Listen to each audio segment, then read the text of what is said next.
The horses come before anything else. Not the soldiers. Not the war cries. The horses, thousands of them. A sound like thunder that has no origin point, that seems to come from the earth itself, from everywhere and nowhere simultaneously. And by the time the defenders of Zhongdu understand what that sound means, by the time the commanders on the walls look out at the horizon and see what is coming toward them, it is already too late to do anything except decide how they want to die. The Jurchen Jin dynasty had walls that had stood for generations. They had armies. They had cavalry of their own. They had everything a civilization needs to defend itself against another civilization. What they did not have, what no one had yet understood they needed, was a defense against something that did not fight like a civilization at all. Something that fought like weather, like fire, like a force of nature that had somehow learned tactics. The city of Zhongdu fell in 1215. What the Mongols left behind was not a conquered city. It was a lesson, written in ash and bone, addressed to every kingdom, every empire, every walled city between the Pacific Ocean and the Atlantic. The lesson was simple. There is nowhere you can go. There is nothing you can build. There is no army you can raise. He is coming, and he does not stop. His name, the name history gave him, was Genghis Khan. The name he was born with was Temujin. And the distance between those two names, between the boy born on the Mongolian steppe in approximately 1162 and the man who would become the most destructive conqueror in human history, is a distance measured not in geography, but in suffering, in specific, personal, formative suffering that shaped everything that came after. To understand what Genghis Khan built, you have to understand what he came from. The Mongolian steppe in the 12th century was not a civilization in any sense that the settled world would recognize. It was a collection of competing tribes, constantly raiding each other, constantly shifting in alliance and enmity, constantly fighting over pastureland and livestock and the basic necessities of survival in one of the harshest environments on Earth. There was no written language, no cities, no standing armies in the formal sense, no central authority, just tribes and the violence between them, endlessly cycling through the same patterns of raid and revenge and counter-raid that had characterized steppe life for centuries. Temujin's father, Yasujii, was a minor tribal leader, not powerful, not secure, existing in the constant precarity that defined steppe political life. When Temujin was approximately 9 years old, Yasujii was poisoned by Tatars, rival tribesmen who had reason to want him dead. His death did not simply leave his family without a protector. It left them without standing, without allies, without the political relationships that determined survival on the steppe. The tribe that Yasujii had led abandoned his widow and children rather than follow a dead man's son. They were left alone on the steppe with almost nothing.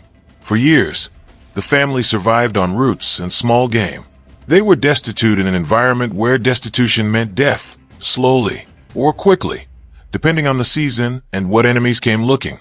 This is where Temujin was formed, not in a palace, not in a military academy, in hunger, in the specific psychological education of a child who learns that the world will not protect him, that loyalty is conditional, that power is the only thing that converts enemies into allies and allies into something resembling security. He was captured by a rival clan and forced to wear a wooden kang, a wooden yoke around his neck that prevented him from sleeping comfortably, from moving freely, from being fully human. He escaped. These experiences did not break him. They gave him something more dangerous than strength. They gave him clarity, a completely unsentimental understanding of how the world actually worked, stripped of any illusions that weaker men cling to about fairness or natural justice or the protection of the strong for the weak. What he built over the next 3 decades, the unification of the Mongol tribes, was itself a military and political achievement so extraordinary that it tends to be overlooked because it happened before the famous conquests. Unifying the Mongol tribes was not like unifying Greek city-states or Italian principalities. These were groups of people who had been killing each other for generations, whose identities were defined by tribal loyalty, whose entire social structure was built around the distinctions between us and them. Temujin did it partly through military force, defeating rival leaders in campaigns of ruthless efficiency. But he also did it through a specific and revolutionary set of political innovations that most histories of the Mongols underemphasize because they do not fit the narrative of pure savage conquest. He abolished the traditional tribal aristocracy. In old steppe society, birth determined rank. You were the son of a chief, or you were not. And that fact determined everything about your life regardless of your abilities. Temujin replaced this with a system based entirely on merit and loyalty. Men who followed him faithfully and fought effectively rose to command regardless of their birth. Men who betrayed him, regardless of their birth, were killed without exception or sentiment. This was not merely a military reform. It was a social revolution that created an entirely new kind of loyalty. Not loyalty to a tribe or a bloodline, but loyalty to a man, to a system, to an idea of shared conquest and shared reward. His army became something the steppe had never seen. A genuinely unified force with standardized organization, a decimal command structure of units of 10, 100, 1,000, and 10,000 that could be coordinated across vast distances in ways that tribal armies simply could not manage. By 1206, when the Great Kurultai, the assembly of Mongol leaders, gathered on the banks of the Onan River and proclaimed him Genghis Khan, universal ruler, he commanded a military force of perhaps 100,000 cavalry that operated with a discipline and strategic sophistication that would have been recognizable to any professional army in the world. And he had something else. He had Subutai. Subutai is perhaps the greatest military commander you have never heard of. Born the son of a blacksmith, no noble blood, no tribal standing. He rose through Genghis Khan's meritocratic system to become the supreme operational genius of the Mongol military machine. He would eventually fight in more than 20 campaigns and 65 pitched battles across a career spanning 4 decades, never losing a battle, consistently defeating enemies who outnumbered him with combined arms tactics of extraordinary sophistication. If Genghis Khan was the will and the vision of the Mongol conquests, Subutai was the mechanism. The man who figured out how to make the vision real on actual terrain against actual enemies, with actual logistics. He is the reason that the Mongol army was not simply a large cavalry force, which other steppe peoples had assembled before, but something qualitatively different. Something that could besiege cities, coordinate multiple armies across hundreds of miles through signal systems and pre-planned operational timetables, adapt to every environment from the frozen Russian steppe to the deserts of Persia, to the forests of Poland and Hungary.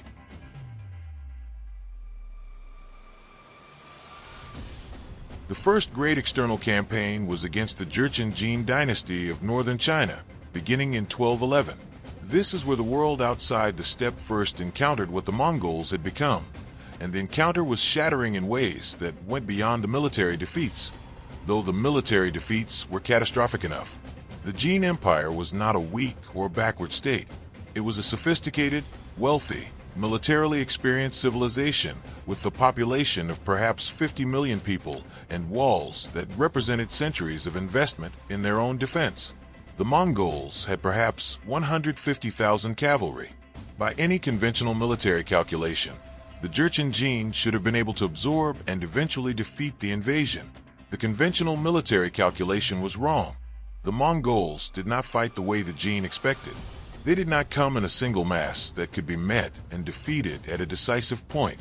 They came in multiple columns simultaneously, spreading across the Jin territory, like water finding every crack in a dam, avoiding the strongest points, striking the weakest, moving at speeds that Chinese cavalry could not match because Mongol riders operated with multiple horses per man, switching mounts constantly to maintain a pace that seemed physically impossible.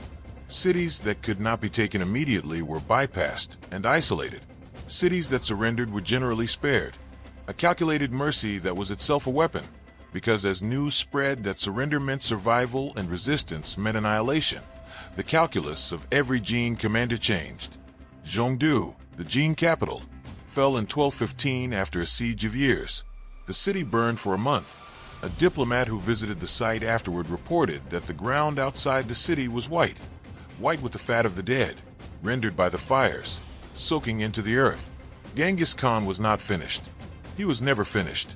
The campaign in China was still ongoing.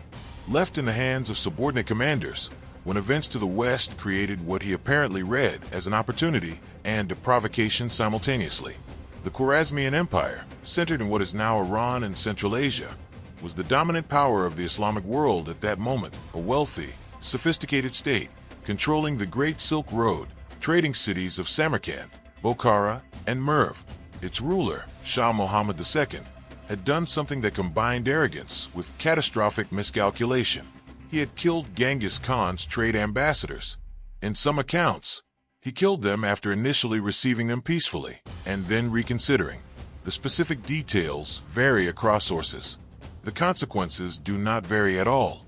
Genghis Khan's response to the murder of his ambassadors has been described by historians as one of the most devastating military campaigns in human history. The numbers are disputed. They always are for this period.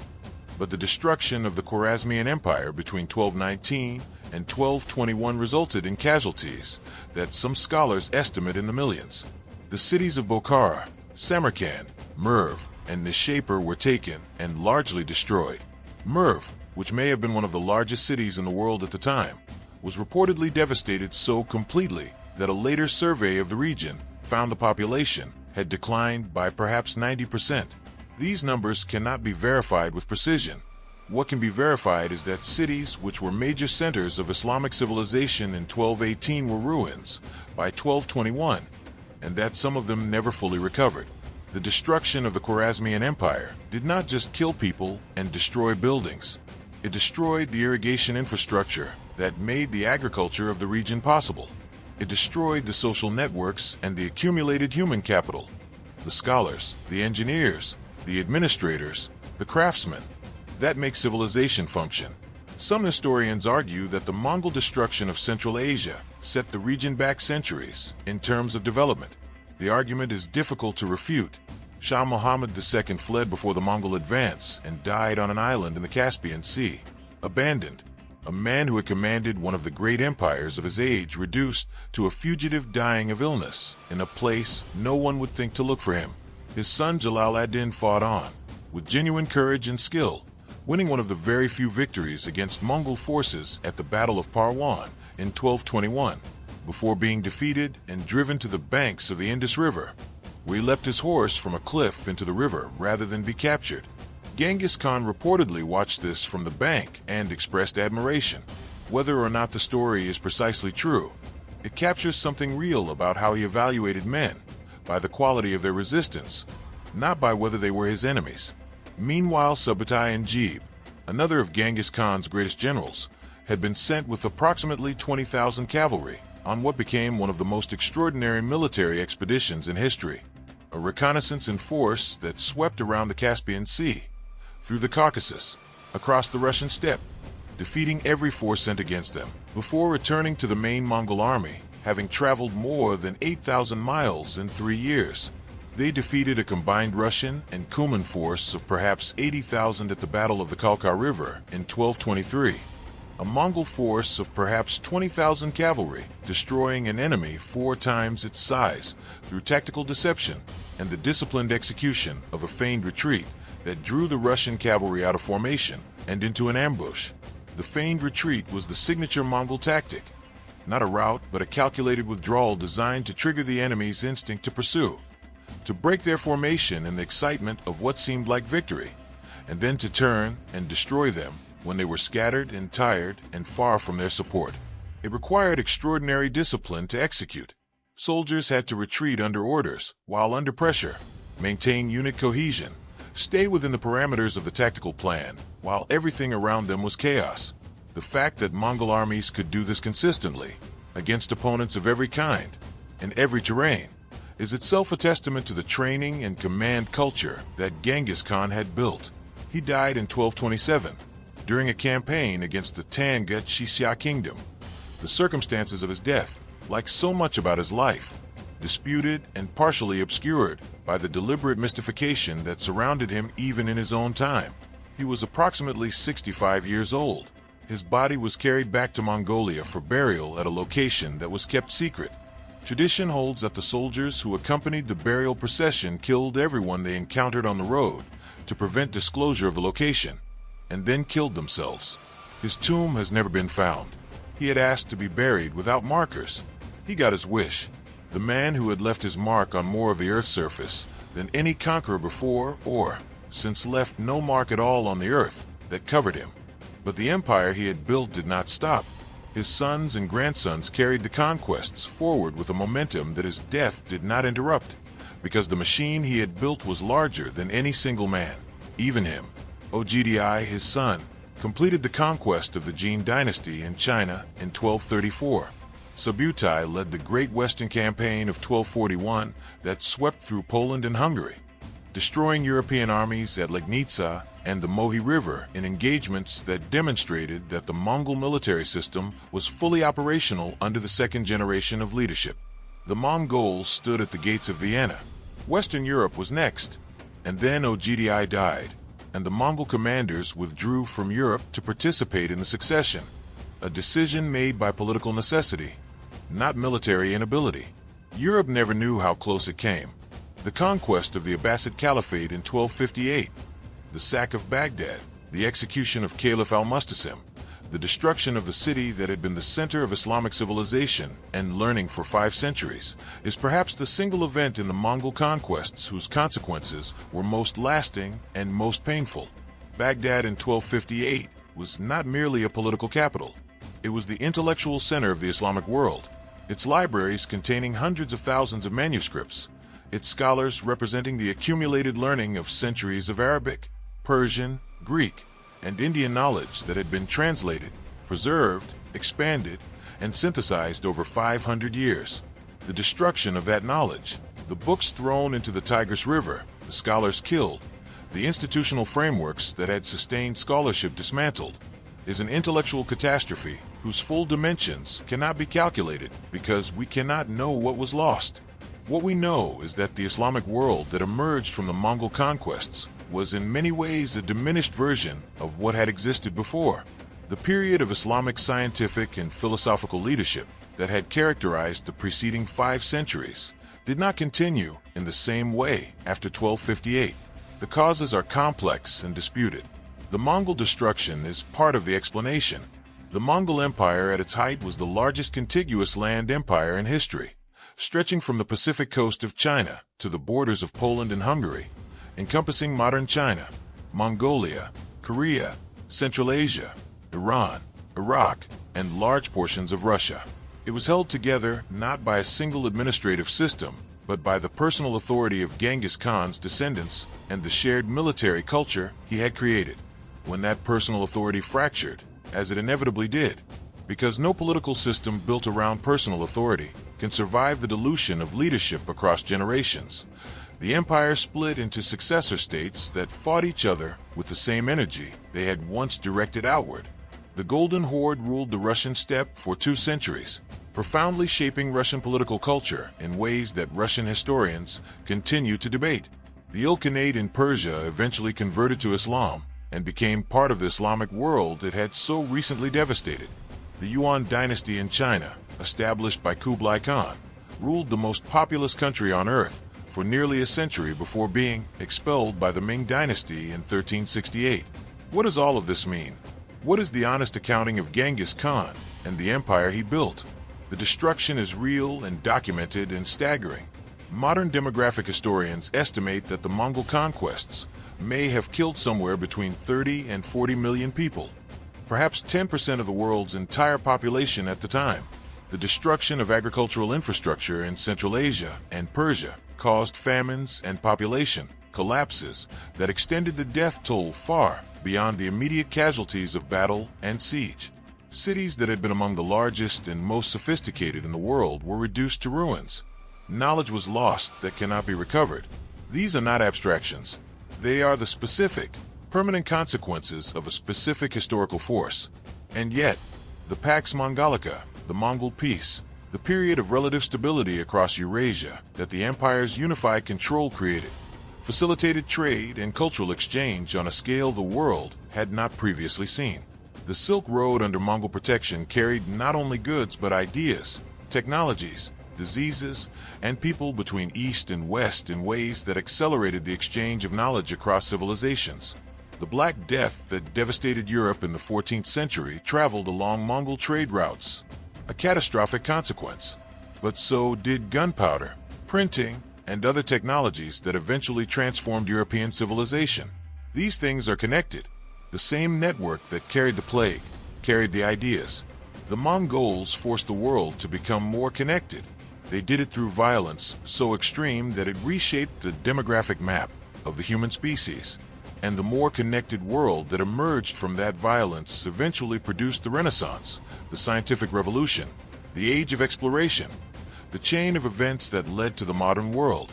This is not an argument that the destruction was justified. It is an argument that history does not organize itself around our moral preferences. Causes produce effects regardless of whether the causes were good. The most devastating conqueror in human history left behind a more connected world. Whether that makes the devastation meaningful or simply makes the universe indifferent to human suffering is a question that has no comfortable answer. Temujin, the boy who ate roots on the steppe because his tribe abandoned him. The boy who wore a wooden yoke around his neck and learned, in that humiliation, everything he needed to know about power and how the world worked. He became Genghis Khan, universal ruler, the man whose name became a synonym for destruction in a dozen languages and whose descendants ruled more of the earth than any dynasty before or since. He died in a tent on a campaign, as he had lived. His tomb is somewhere in the Mongolian steppe, unmarked, unfound, exactly as he wanted.